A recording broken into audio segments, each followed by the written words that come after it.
Le rosier. Il était une fois un homme bon qui avait 2 enfants, une fille avec sa première femme et un garçon avec sa deuxième femme. La fille était blanche comme neige, avait des lèvres cerises et de beaux cheveux dorés qui descendaient jusqu'au sol. Son frère l'aimait tendrement, mais sa méchante marâtre la détestait. Mon enfant, dit un jour la marâtre, va au magasin et achète des bougies pour moi. Elle lui a donné l'argent et la jeune fille a continué son chemin pour acheter des bougies. Sur le chemin du retour, il y avait une colline escarpée et elle a posé les bougies une seconde pour passer la colline.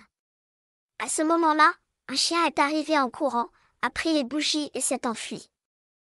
Elle est donc retournée au magasin et a acheté une autre paire de bougies. De nouveau, elle dut poser les bougies et de nouveau le chien les prit. Et la troisième fois, cela se reproduisit, la jeune fille rentre chez elle en pleurant et raconte à sa belle-mère ce qui s'est passé.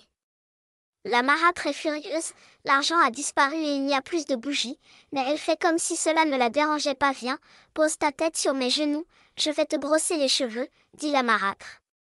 Lorsque la jeune fille s'allongea, la marâtre devint jalouse de ses beaux cheveux et dit à la jeune fille, prends un morceau de bois. Avec ce peigne, je n'arrive pas à enlever les nœuds de tes cheveux. La fille a pris le bois, et un peu plus tard, la marâtre a dit, prends aussi la hache. Le bois ne marche pas non plus, la fille a apporté la hache et s'est couchée. La méchante marâtre prit la hache, coupa ses cheveux d'or et se mit à rire de façon maniaque. Puis elle prit le cœur de la fille et le fit cuire dans une marmite. Sans savoir ce qu'il mangeait, son mari goûta le repas et dit qu'il n'aimait pas ça. Le frère a réalisé ce qu'il y avait dans la marmite et a refusé de manger. Comme la belle-mère ne faisait pas attention, il prit la nourriture, mit le cœur de la jeune fille dans une boîte et l'enterra sous un rosier en pleurant. Un jour de printemps, le rosier s'est mis à fleurir magnifiquement et sur l'un des rosiers s'est assis un oiseau blanc à la voix magnifique. L'oiseau chanta et chanta et chanta et à un moment donné s'envola vers le cordonnier et chanta là aussi. Ma méchante belle-mère m'a tué, mon doux père m'a mangé, mon petit frère que j'aime tendrement, il est assis en dessous, si loyal, bravo. Dit le cordonnier. Si tu me donnes les superbes chaussures rouges que tu es en train de fabriquer, répondit l'oiseau. Le cordonnier lui donna les chaussures et l'oiseau se mit à chanter. Puis il s'envola chez l'horloger et commença à chanter là-bas.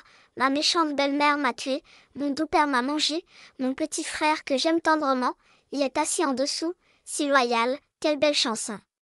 Chante là encore, doux oiseau, demande l'horloger. Si tu me donnes cette magnifique montre en or, je le ferai, dit l'oiseau. L'horloger lui donna la montre et l'oiseau s'envola, après avoir rechanté sa chanson, vers le moulin. Là, il y avait 3 meuniers en train de couper une grosse pierre de moulin. L'oiseau se mit à chanter, ma méchante belle-mère m'a tué, mon doux père m'a mangé, mon petit frère que j'aime tendrement, il est assis en dessous. Si loyal, les 3 hommes s'arrêtèrent de travailler et applaudirent. Oh, quelle belle chanson!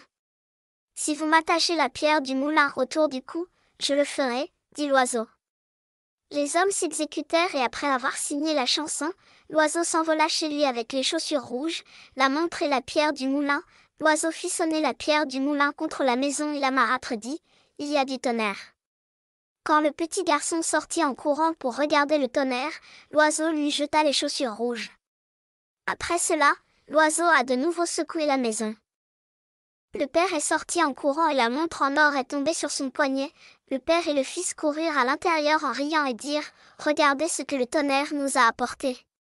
Puis l'oiseau a fait trembler la maison pour la 3e fois et la marâtre a dit « Encore du tonnerre. Il y a peut-être quelque chose pour moi aussi », et elle est sortie en courant. Au moment où elle franchit la porte, l'oiseau laissa tomber la pierre du moulin et la marâtre fut écrasée.